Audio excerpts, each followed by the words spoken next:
নমস্কার বন্ধুরা, রকি কিচেনের তরফ থেকে সকলকে স্বাগত জানিয়ে আবার একটা রেসিপি আপনাদের মাঝখানে শেয়ার করতে চলেছি। সেটা হলো সজনে ডাঁটা দিয়ে মসুর ডাল রান্না। তাহলে চলুন দেখে না যাক আজকের রেসিপি। ওভেনে একটা কড়াই বসিয়ে তাতে দিয়ে দিয়েছি কিছুটা পরিমাণে সাদা তেল। তেলটা গরম হয়ে যাওয়ার পর দিয়ে দিলাম দুটো তেজপাতা। এখন দিয়ে দিচ্ছি কিছুটা গোটা জিরে আর একটা শুকনো লঙ্কা মাঝখান থেকে একটু ছিঁড়ে ব্যবহার করলাম।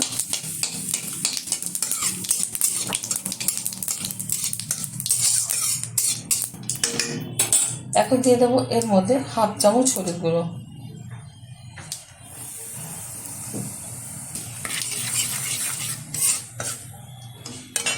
আগে থেকেই আমি সজনে ডাঁটাটা ভালো করে কুটে ধুয়ে পরিষ্কার করে হালকা একটু সিদ্ধ করে নিয়েছি। ঢেলে দিচ্ছি তেলের মধ্যে,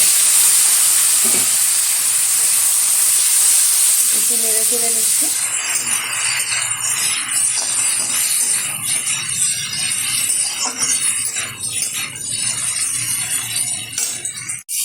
বেশ কিছুক্ষণ নেড়ে চেড়ে নিলাম তেলের সাথে সজনে ডাঁটাটা। এখন দিয়ে দেবো স্বাদ মতো চিনি, দিয়ে দেবো পরিমাণ মতো লবণ,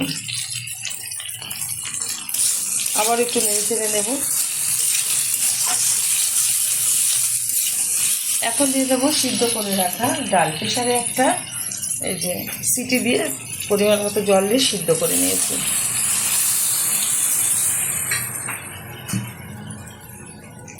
আমার এই রেসিপি যদি আপনাদের ভালো লেগে থাকে আপনারা অবশ্যই আমার চ্যানেলটিকে সাবস্ক্রাইব করবেন, লাইক করবেন, শেয়ার করবেন।